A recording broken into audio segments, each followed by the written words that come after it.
I've kind of been on both sides of this line. I've volunteered for harvesters in the past, and currently I'm laid off, so it's a rough time.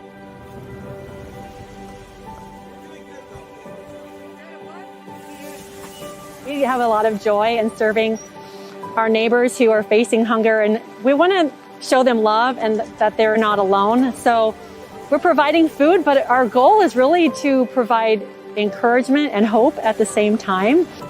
It's really fun to be a part of and to see the smiles on people's faces when they see these things coming into their car. Have a great day.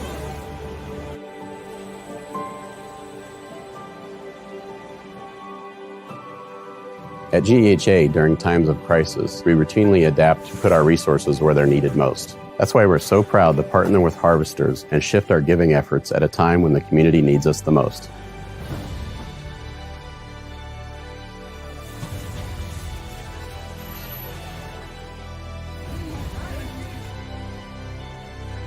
The care and compassion with which this community responds is so heartwarming. And I want this whole community to know how grateful we are for the support that you continue to give us, but even more so, what impact you're making for people who would otherwise go hungry.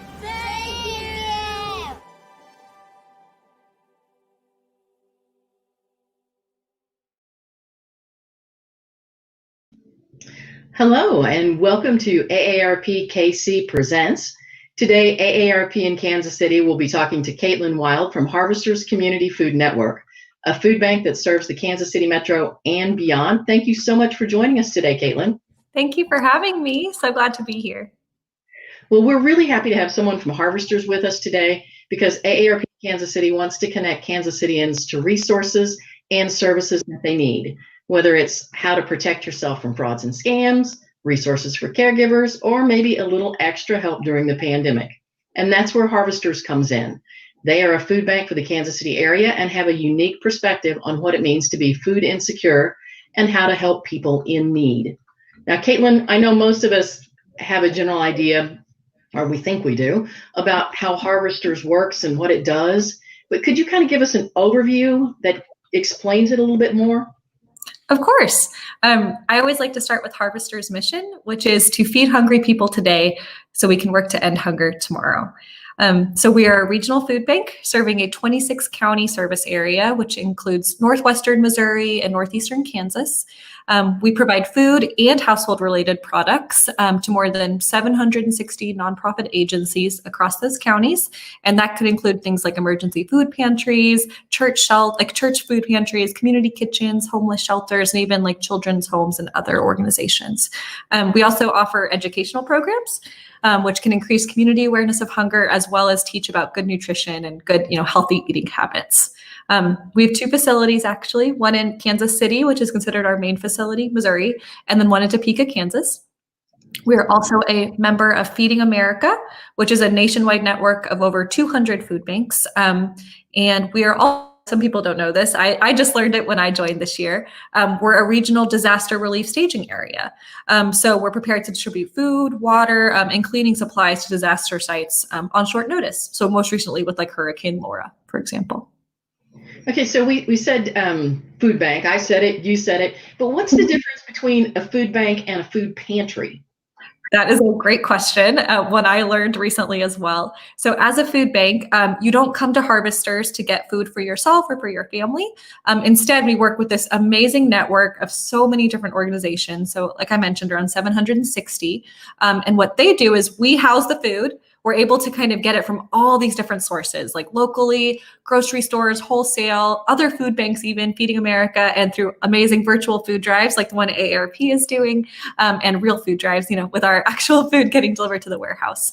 And then agencies make appointments and they come and pick up food from the warehouse. So really, we're just this housing site and make it just easier to get this accessible food for these other agencies so they're not having to do that. And so you'll actually go get food at one of our agency partners, but not at Harvesters, if that makes sense. Okay, so you're kind of just the distribution center that puts it all together and then gets it out where it needs to be. Awesome. Perfect, that's exactly. So speaking of where food needs to be, I'm pretty sure that the pandemic will have increased the asks that our being asked of harvesters, but just how much has the pandemic impacted food security of people in the Kansas City area? Yeah, that's a great question. So before the pandemic, we had about 300,000 people across our region who were really struggling with hunger. And that could be because of poverty, underemployment, stagnant wages, rising cost of living, just kind of these normal things. And so the pandemic really just erected additional barriers between what we really needed for them. Like unemployment, again, people having essential jobs, people jobs, kiddos not being able to be fed at school, just a lot of extra things that even if you're not facing food insecurity, you probably felt some measure of struggle during the pandemic. But we just did a study, and with Feeding America, we found that there's an additional 100,000 people across our region who are now facing food insecurity. So that's about 1 in 6 people, which is up from 1 in 8. And even kind of sadder and scarier is that the number of children who are food insecure is now about 1 in 4 across our region, which when I think of Kansas City and I think of, all these counties, I wouldn't think looking, at 1 in 4 children that they would be food insecure, but that's kind of where we're at now. So really, when we think about the pandemic, we're thinking that the need has increased both in breadth and depth. So there's more people needing food assistance, and they're also just needing more food. So before the pandemic, we were doing a lot, and now it feels like we're having just to do that much more. So we're distributing about 10% more food per person than we were before the pandemic, even. And then remind me again how many people that you're serving? So right now it's over 400,000 people across our service area. That's huge. And how many, you told me how many counties, and that's 20 some odd counties? 26 counties. Mm-hmm. Well, you mentioned unemployment, and with unemployment continuing to kind of be an issue, and now that kids have gone back to school, a lot of them without actually going back to school, where they maybe got 2 meals a day, has that changed how you do some of the programs that you did around kids' school programs or other programming? Yeah, I think that's a really great question, and one that I probably get asked the most.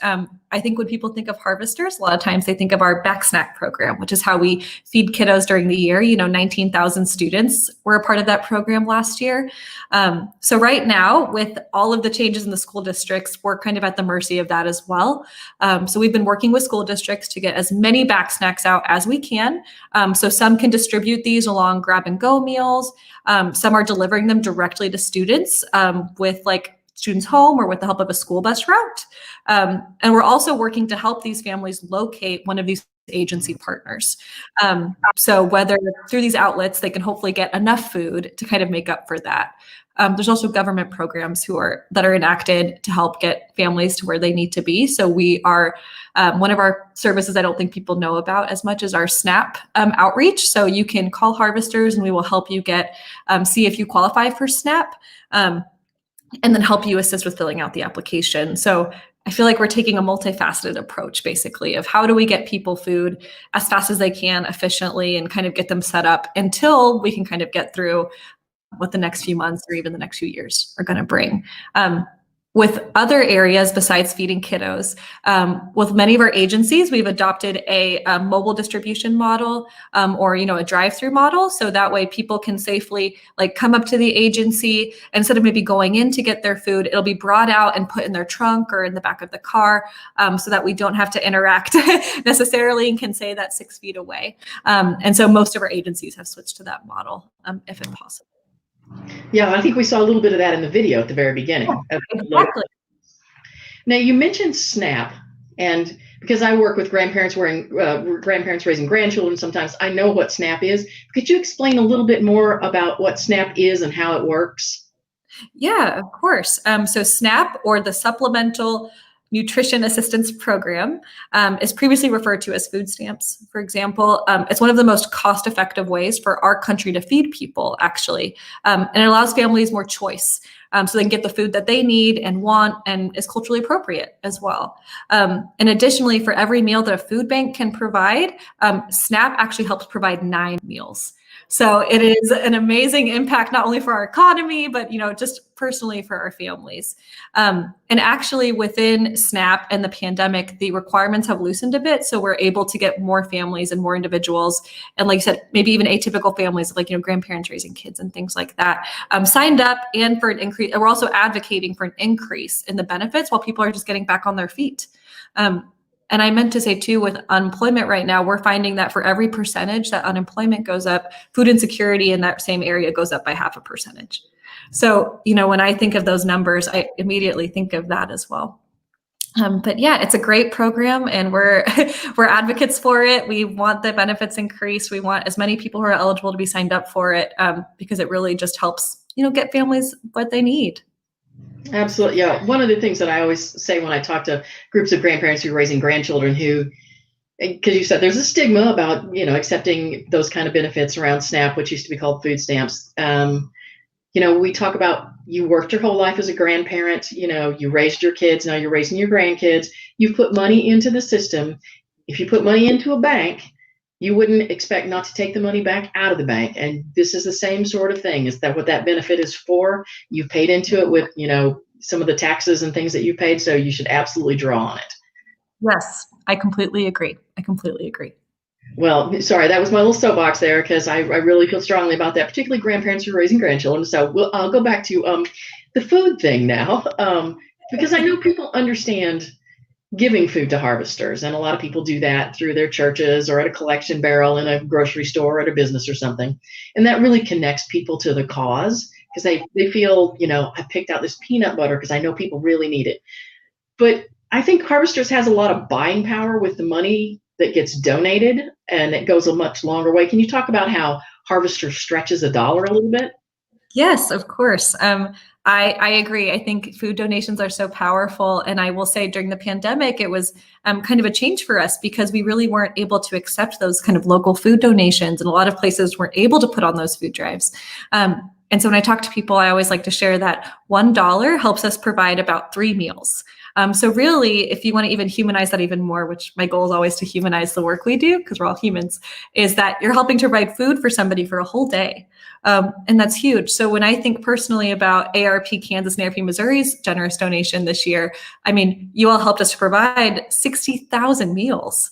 And as we talked about earlier, with the increase in need and the increase in just kind of the depth and breadth across our region, that is not insignificant. And really about half of the people we serve are families and seniors. So 25% are families, 20% are seniors, at least prior to the pandemic. So really you're helping your neighbors. You're helping people to really help us stretch that dollar, because you're right. We have buying power we can get food through other food banks. We can buy it wholesale. We can get it through Feeding America. We really can do everything we can in our system to help stretch that dollar and really make sure we're feeding as many people as we can right now. And so I know personally, I'm always grateful when somebody calls, and even if they're like, I just have $5 extra, or I just wanted to donate my stimulus check. And I'm like, the power of what you're doing, like, that's amazing. So I will plug my soapbox and say thank you, because it's so heartening to hear that you all are, prioritizing feeding hungry people right now. I really appreciate it. Oh, absolutely. And, we do have the donation thing that is still open on your website. And I've got the website if you want to donate to AARP in Kansas City's virtual support drive for harvesters. It's up there on the screen. The $1 provides 3 meals has always blown me away. But I never put it into the context that you were talking about, which is it feeds someone for a whole day, $1 a day. When I think about going to the grocery store, I can't feed me for $1 a day. That's just amazing. Well, Harvesters has doing a lot of good. They're stretching those dollars. And in the video that we saw kind of at the beginning, it had to have been made recently because people were wearing the masks and whatnot. But the distribution numbers on that video, I think, said 25 million pounds. And I think it's gone up, hasn't it? Yes. So since March, which is when we've kind of been counting as the beginning of the pandemic for us, we've distributed over 33 million pounds of food, which is, I believe, almost 8 million more than we did the same time last year. Our numbers changed weekly, as you can imagine. But yeah, and even looking to project about how much food we're going to be giving out month to month, We think that it'll be about 7.3 million pounds, which is 3 million pounds more than we would normally do each month. So it's a lot of food. It's a lot of food, and a lot of extra work that goes into finding it, sourcing it. And something else that maybe people don't quite realize is that because of us not being able to accept as many food donations, especially through all those amazing food drives that people think of through Harvesters, as well as cost increasing with, we're not allowed to have as many volunteers. We used to have about 6,000 a month, and now we're limited to about 30 per shift in Kansas, and then in Missouri, and then 10 in our Topeka facility. We had to spend about $5 million just purchasing hard to find, shelf stable food. Yeah, because we also had food increase costs just like everybody else when you went to the store, and eggs were expensive and meat was expensive and everything else was that run on food. So dollars as well are helping us go just to buying food for people to make up that kind of need. But yeah, yes, we distributed a lot. We couldn't do it without you guys. That's for sure. Well, now, so you get food from food drives, but not so much now. You've got the online and the money donations from individuals and corporations and whatever. Are there other ways that Harvesters gets food through other programs or through farms or anything like that? Yeah, that's a great question. And something I think is really cool too. So I think of it a few different ways. So we get it locally, which means we'll get it from grocery stores, from wholesale places, from producers like fruit companies and manufacturers. We also get it through food rescue. So there's organizations that do gleaning from farms. There's organizations or restaurants that have extra food and they need to have a place for it. They can send it to us. We get a lot through government programs like through the USDA. We also have things like the Emergency Food Assistance Program. We have a COVID specific food assistance program. There's also one for seniors specifically called the Commodity Service Food Program, the CSFP boxes that we do each month. So that's another way to get food for us. Plus, we do get some still from food drives. We just did a big one last week for perishable items called Fill the Fridge, where we went to different price choppers and were able to get some really, really needed perishable food items that way. And then also through our network, it's a member benefit to be part of Feeding America. So we can actually get food through other food banks and also get kind of those wholesale things that we really need through Feeding America as well. So there's a nice pie chart that has all the different ways that we get it, or purchasing, of course, like we do. Our back snack program, we purchase fully. Yeah. Wow. It's a lot of people coming together to provide resources for our community, which is just awesome to hear about. In that opening video, we also saw that there are people who have never needed food assistance before that are now needing help, and that has got to be a really tough step to take. Can you share some of the ways that Harvesters has been a real lifeline for people? I'm sure you have stories about, how things have worked out for folks. Yeah. Again, to go back to humanizing, we don't really know what hunger looks like, right? There is no stereotypical image of this is what a hungry person is. And so as I kind of mentioned earlier, about half of the people we serve are seniors or family or children, seniors or children, honestly. And about a little less than 50% of the households we serve, at least prior to the pandemic, had at least one person who worked in the last year. And 29% of those households served by Harvesters have at least one person who's in poor health. And I think all of us can relate to some ways of we've had a family member who's ill, we've had, siblings or parents or of kiddos who need that help too, or seniors in our families. But I think what was really powerful for me was we did what we call a mega mobile distribution back in April and May, where we were able to kind of help our agency partners a little bit and give them a break. And we directly distributed food. And we helped about a little over 16,000 people between those two distributions. And we were able to talk to a lot of the people who were there. And a few of them were actually first-time food insecure people. And so one of them that I think about is Phylicia. She's a school bus driver who was employed with the city of Kansas City, Missouri, but was laid off earlier in the pandemic, of course, with schools closing. And she's a mom. She has 4 kids, all in different ages. I think the youngest was, oh my gosh, I'm trying to remember. 5 or 9. And so she was I became basically a full-time virtual teacher for my kiddos. And she was I've never had to do this before, but was so grateful that it was a resource, And I think of Tammy, she had just been offered a job as a general manager for like a Red Lobster and was so excited, but it was in March. And so the offer was immediately rescinded. And then she told us, I'm having to choose between my electricity bill or feeding myself.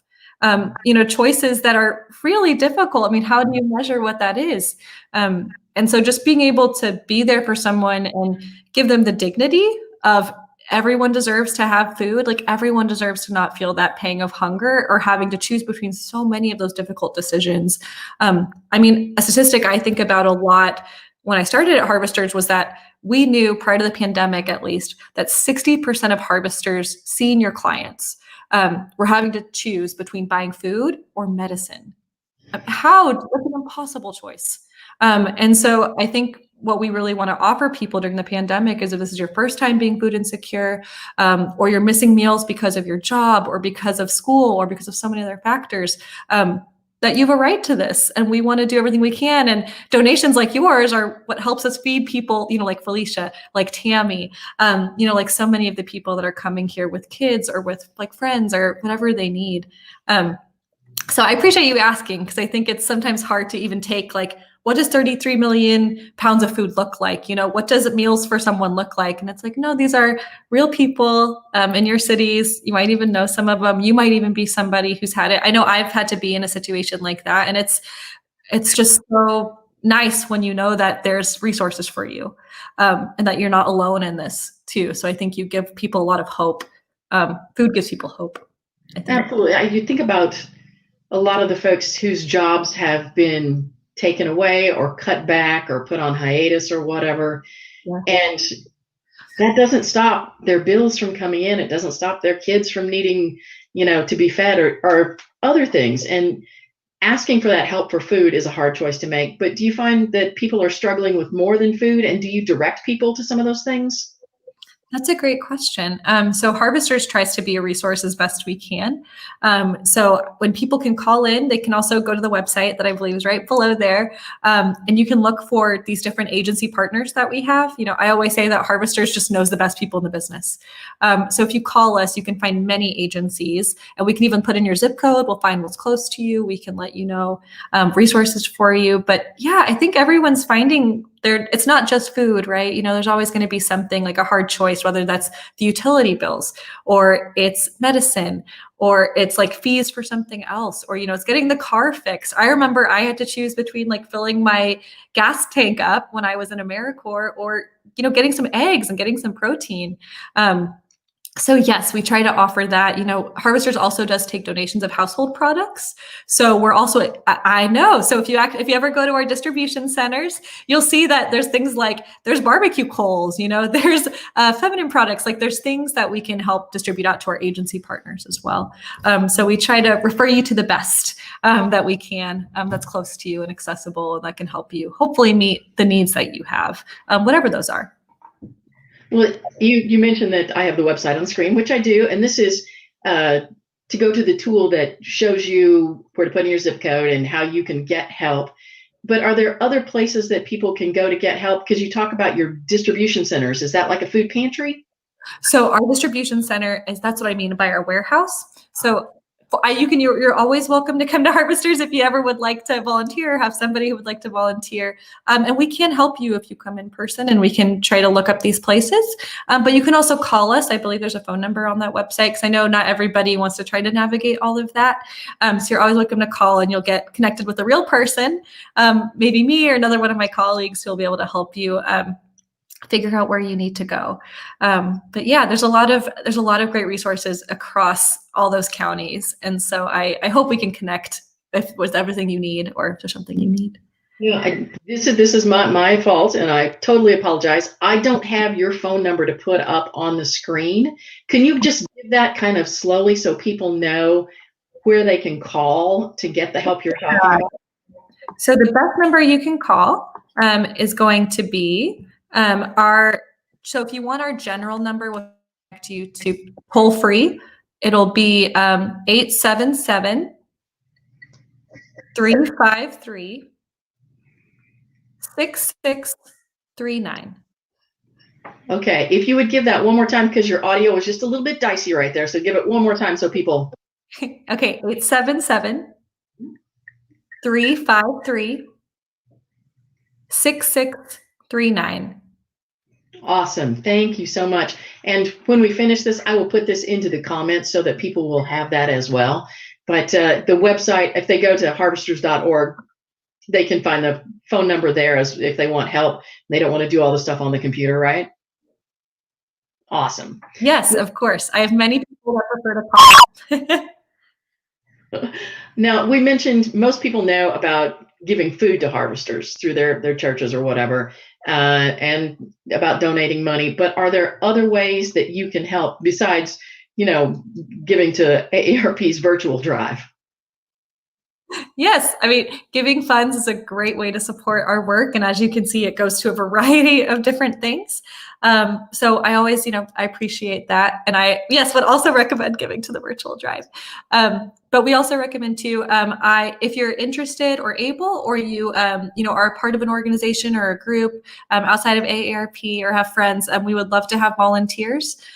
We do 30 per shift, and we're taking a lot of safety precautions. So if you know anyone who would be interested and able, you can go to harvesters.org/give time, or you can even call that number and we'll get you set up with how to volunteer.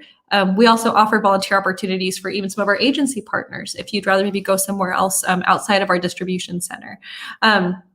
So we'd love to have that way. And there's also ways to volunteer too that maybe don't involve just going to our warehouse. Like you could help make cards for us or find a few other things too.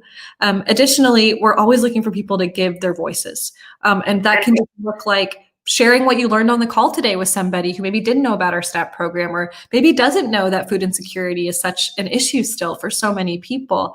Or even signing up, we have hunger advocacy alerts, which you can sign up for on our website as well. And it is September's Hunger Action Month. And so I especially have been advocating for this one too, to say, if you have an email address or a phone number and you're excited to learn more about how you can help food insecure people in a different way, that's a great way to do it, is signing up for those advocacy alerts, or even just sharing out on social media or with friends or family. What you learned today, I think, is really huge, honestly. So yeah, definitely a few other ways to help too.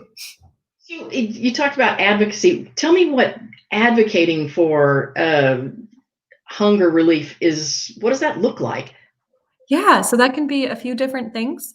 I know what we'll do a lot of times is if we're really trying to push something in government, whether that's like I talked about, right now we're advocating for a 15% increase in our SNAP or food stamp benefits to really help out those families. So that can look like maybe sending an email to your representative, or sending a phone number, or calling, you can't send a phone number, or calling a representative to just really share that you're excited about this too, and you really want to see this happen too. So really kind of that grassroots efforts to show that, in Harvesters is bipartisan. We really just are thinking about how do we focus on that second half of our mission of, ending hunger forever, ending hunger tomorrow, and really making these policy changes and really advocating for these government programs is a great way to do that. So always looking for voices and people who are excited about the work we're doing and excited about, taking action and for Hunger Action Month. Absolutely. If you don't have money to give or food to give, you still have your voice to give, right? You can always advocate. And I think that is a great way to help bring those resources to people who need it. I will point out that on our screen, Joanne has put into the comments the toll-free number for Harvesters. So if anybody needs that, it is up on the screen right now, and we really appreciate that. It looks like that we are just about out of time, Caitlin. We're down to the last minute and a half. Do you have any final thoughts about what people in our community need to know about Harvesters? Oh, that's such a hard question, a great question. I think know that you make a difference. You can make a difference for hungry people. You can make a difference for your neighbors in need, wherever you live and wherever you are. And again, it doesn't have to be giving your time. It doesn't have to be giving your funds or even giving food. It's really just saying that they matter, and everyone deserves to be fed, and everyone deserves to have a meal and know where that's coming from, no matter where they are, what they do. And so I'm just, again, so grateful that AARP values feeding hungry people, and that you're choosing to make a difference with your dollars, and you're giving us a platform to share out what we do, and the impact of what you're doing is so vital and so important. And I I'm just so grateful. I'm grateful that your organization just really prioritizes that, and that you're choosing to care and choosing to listen and choosing to make a difference and really take action to help this issue. So really, thank you. Thank all of you for listening, or if listening to the recording later, thank you as well. I'm just so grateful. Thank you. Lynn, thank you so much. We appreciate you sharing your information and the wonderful community resource that Harvester provides, and your effusive thanks of AARP, but we're part of this community as well. So we definitely want to give back. So thank you for being here and sharing with us. And thanks to our viewers for joining us to learn about hunger in Kansas City. Please share this video and information with others who may need it. And don't forget to like our Facebook page and subscribe to our YouTube channel. You don't want to miss us when we go live again. And next week, we're going to be continuing our discussion about Hunger Action Month with Feeding Missouri and talking about SNAP. So thank you for watching.